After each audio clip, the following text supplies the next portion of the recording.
J'ai toujours senti qu'il y avait un mur invisible entre ma femme et sa mère.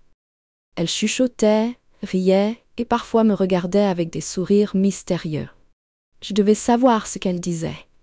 Je dois commencer par avouer que je ne suis pas fière de ce que j'ai fait. Mais à l'époque, je me sentais tellement perdue, tellement exclue, que je n'ai pas vu d'autre solution. C'est une histoire un peu embarrassante. Une histoire que je n'ai jamais vraiment racontée à personne en détail. Mais je suppose qu'il est temps. Peut-être que la partager m'aidera à tourner la page définitivement. Tout a commencé, je crois, avec cette sensation grandissante d'être un étranger dans ma propre vie. Ma femme, Sophie, et moi, nous sommes ensemble depuis 7 ans, mariés depuis 5.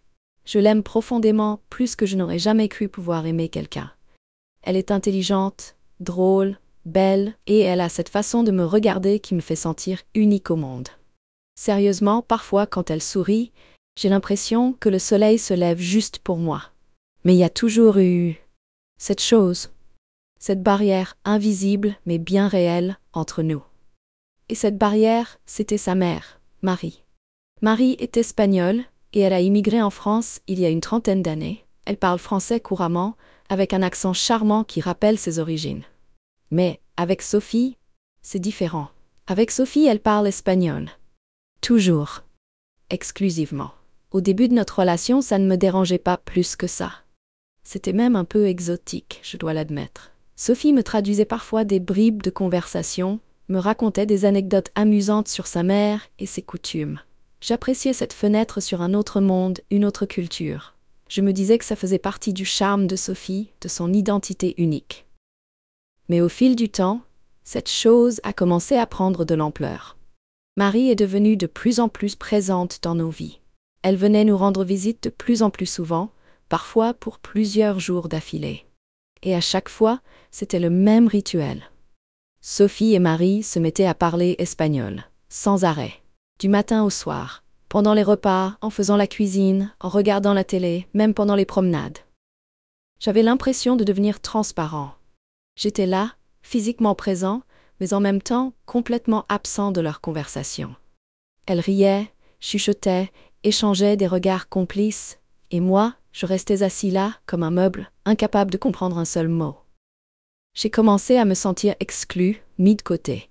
Comme si leur langue, l'espagnol, était une sorte de code secret, un langage réservé aux femmes de leur famille dont j'étais irrémédiablement exclue. Et plus elles parlaient espagnol, plus je me sentais loin de Sophie, loin de cette intimité que nous avions construite ensemble.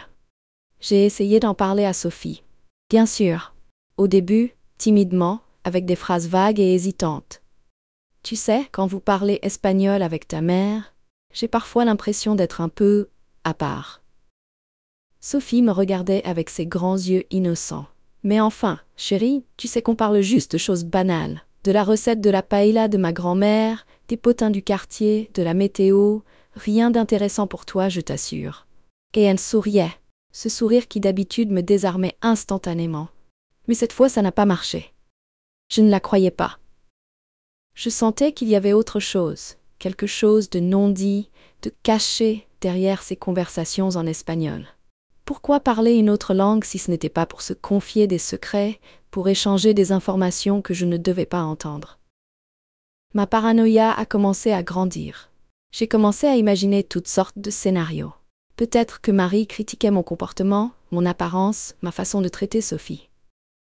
Peut-être qu'elle parlait de problèmes de couple, de tensions entre nous, et qu'elle se confiait l'une à l'autre sans que je le sache. Peut-être même, idée plus sombre encore, qu'elle complotait quelque chose contre moi. Je sais, rétrospectivement, que c'était absurde.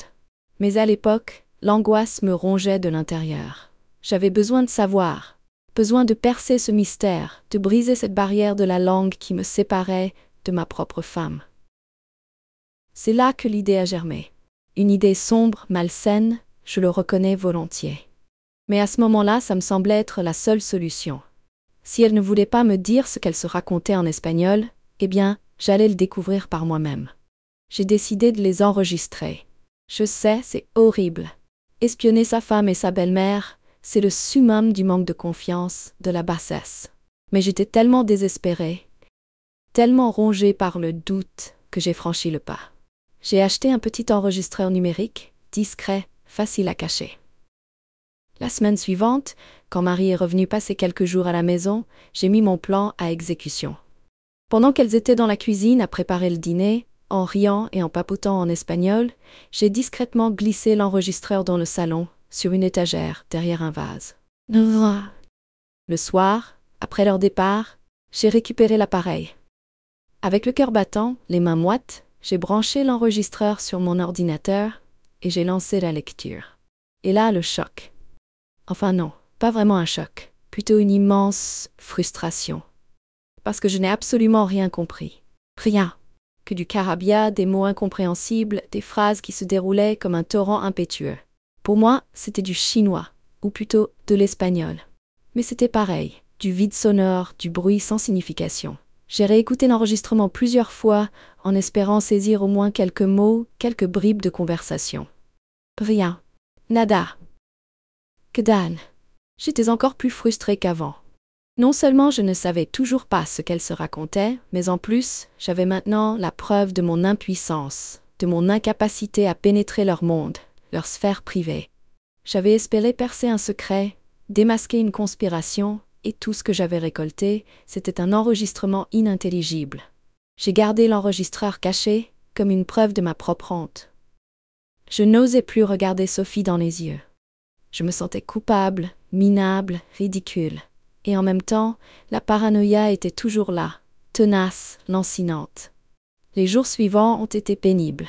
La tension à la maison était palpable. Sophie sentait bien que quelque chose n'allait pas, mais elle n'arrivait pas à mettre le doigt dessus. Elle me demandait ce que j'avais, si j'étais fatiguée, stressée par le travail. Je lui répondais par des monosyllabes, des phrases évasives. Je n'arrivais pas à lui avouer ce que j'avais fait. La honte me paralysait. Et pendant ce temps, les conversations en espagnol continuaient de plus belle. Sophie et Marie semblaient encore plus proches, plus complices que jamais. Elles riaient de bon cœur, échangeaient des secrets à voix basse, se lançaient des regards entendus. Et moi, je me sentais de plus en plus exclue, de plus en plus loin d'elles. Un soir, à bout de nerfs, j'ai craqué. On était à table, en train de dîner tous les trois. Sophie et Marie étaient en pleine conversation animée en espagnol comme d'habitude. Moi, je mangeais en silence, en faisant semblant de lire mon journal. Soudain, je n'ai plus supporté. J'ai posé mon journal d'un coup sec sur la table et j'ai lancé d'une voix tendue. Excusez-moi de vous interrompre dans votre passionnante conversation, mais est-ce que vous pourriez au moins penser à moi de temps en temps? J'ai l'impression d'être invisible quand vous êtes toutes les deux. Sophie et Marie se sont tues instantanément. Elles m'ont regardée avec des yeux ronds, surprises et un peu choquées. Le silence s'est fait lourd, pesant. On aurait entendu une mouche voler. Finalement, c'est Marie qui a brisé le silence. Avec un ton doux, presque maternel, elle m'a demandé « Qu'est-ce qui ne va pas, mon chéri? Tu as l'air tout bizarre ce soir. » Bizarre? Moi bizarre? J'ai explosé. Non, c'est pas moi qui suis bizarre, c'est vous deux. Vous passez votre temps à parler espagnol, vous me mettez de côté, vous me faites sentir comme un intrus dans ma propre maison. Ça vous paraît normal, ça? Sophie a posé sa fourchette, l'air grave. Mais de quoi tu parles, enfin? On ne te met pas de côté, on parle juste. Oui, vous parlez. Mais vous parlez une langue que je ne comprends pas. Vous vous rendez compte à quel point c'est frustrant, humiliant d'être assis là, à écouter des conversations dont on est exclu. Les yeux de Sophie se sont embués. J'ai vu qu'elle était blessée, touchée par mes paroles. Marie, elle, me regardait avec un mélange de tristesse et de déception. « Tu crois vraiment qu'on fait ça exprès pour te blesser ?» a demandé Marie d'une voix calme mais ferme. « Je ne sais pas ce que je crois. Je sais juste que je n'en peux plus. J'ai l'impression de vivre avec deux étrangères, pas avec ma femme et ma belle-mère. » Et là, les larmes de Sophie ont commencé à couler. Silencieuse, amère, elle roulait sur ses joues sans qu'elle ne dise un mot. Marie a posé sa main sur la sienne en signe de réconfort. Et moi, je suis restée assis là, pétrifiée, réalisant l'étendue des dégâts que je venais de causer. J'ai quitté la table en claquant la porte, et je me suis enfermée dans notre chambre. Je me suis jetée sur le lit, le visage dans l'oreiller, et j'ai laissé éclater mon chagrin. Un chagrin mêlé de colère, de frustration, de culpabilité et surtout d'une immense solitude. Je suis restée enfermée dans la chambre pendant des heures. J'entendais leur voix étouffée derrière la porte, leur chuchotement en espagnol. Je me suis imaginé qu'elles étaient en train de me critiquer, de me juger, de se plaindre de mon comportement odieux. La paranoïa était revenue de plus belle, plus forte que jamais. Finalement, vers minuit, Sophie a frappé doucement à la porte. « Chérie, est-ce que je peux entrer ?» J'ai hésité un instant, puis j'ai répondu d'une voix rauque. « Oui, entre. » Sophie a ouvert la porte et s'est assise au bord du lit, à côté de moi. Elle avait les yeux rouges et gonflés, mais son regard était doux, plein de tendresse. Elle a pris ma main dans la sienne et l'a serrée fort. « Écoute, je sais que tu es malheureux. Je le sens depuis quelque temps. Mais tu te trompes sur nous, tu sais. Maman et moi, on ne fait pas exprès de te mettre de côté. C'est juste une habitude, je suppose. L'espagnol, c'est notre langue maternelle. C'est la langue dans laquelle on a grandi, dans laquelle on se sent le plus à l'aise pour parler de certaines choses. Mais de quoi? De quoi vous avez besoin de parler en secret, en espagnol, quand je suis là? Ai-je demandé, d'une voix encore pleine d'amertume. Sophie a soupiré.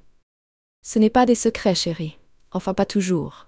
Parfois, oui, il y a des choses qu'on se dit entre femmes, des choses qu'on n'a pas forcément envie de partager avec les hommes. Tu comprends, ça? J'ai haussé les épaules sans répondre. Je n'étais pas sûre de comprendre. Ou plutôt, je ne voulais pas comprendre. Sophie a continué, d'une voix plus douce encore. Mais la plupart du temps, on parle juste de choses banales, vraiment. Des souvenirs d'enfance, des histoires de famille, des recettes de cuisine, des trucs de filles, quoi.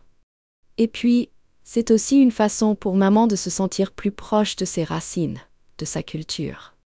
Tu sais à quel point c'est important pour elle, son pays, sa langue. J'ai regardé Sophie dans les yeux. Pour la première fois, j'ai senti que son explication était sincère, qu'elle ne me mentait pas, qu'elle n'essayait pas de me cacher quelque chose.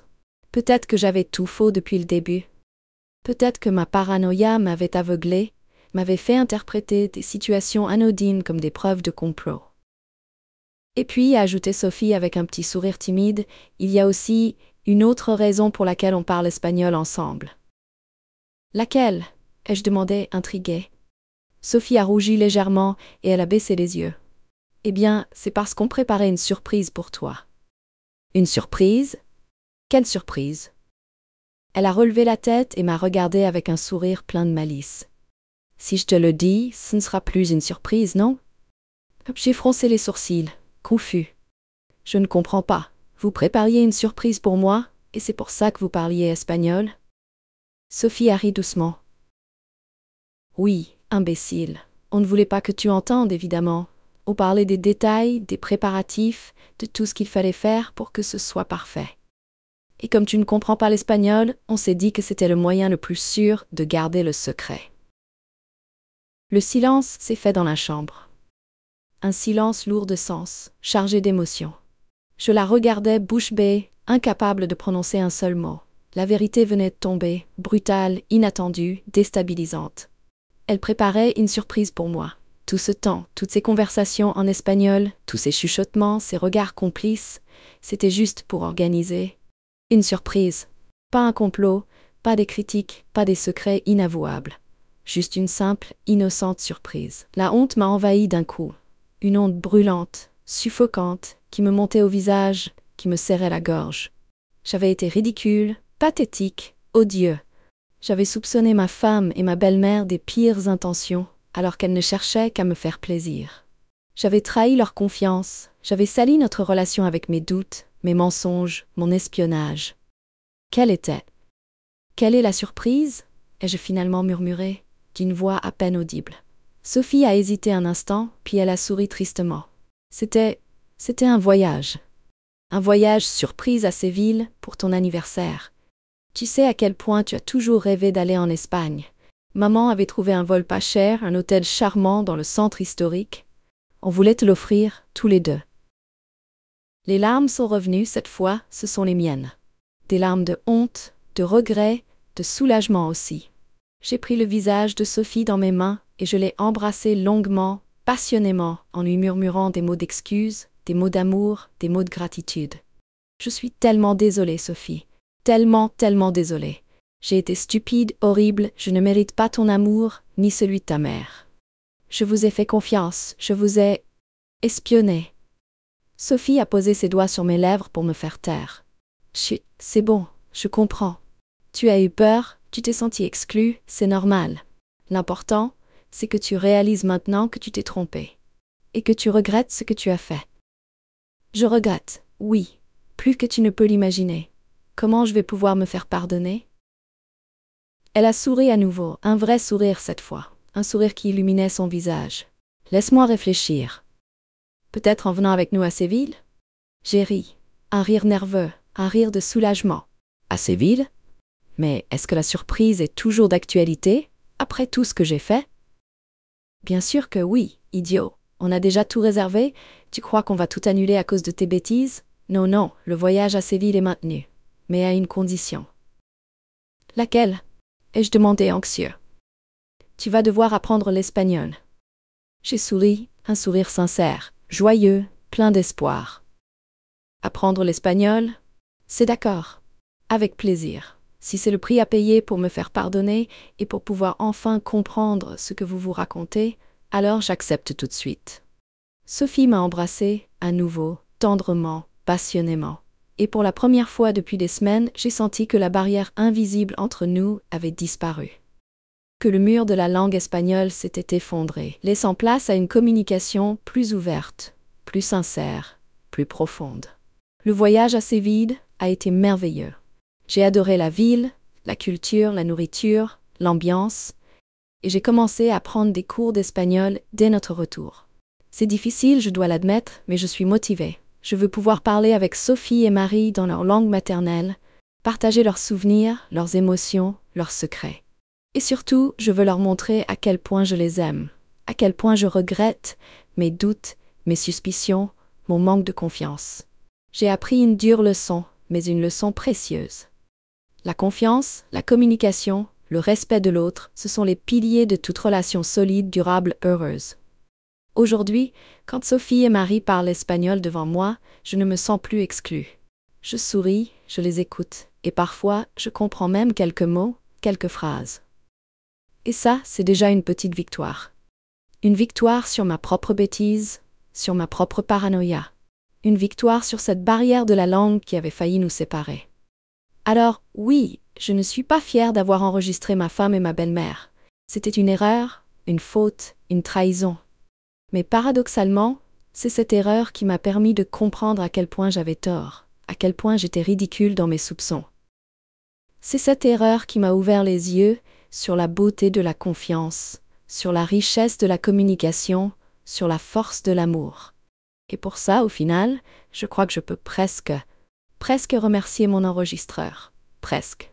Mais chut, il ne faut pas le répéter, surtout pas à Sophie et Marie. Elles risqueraient de ne pas apprécier l'humour. Et elles auraient raison.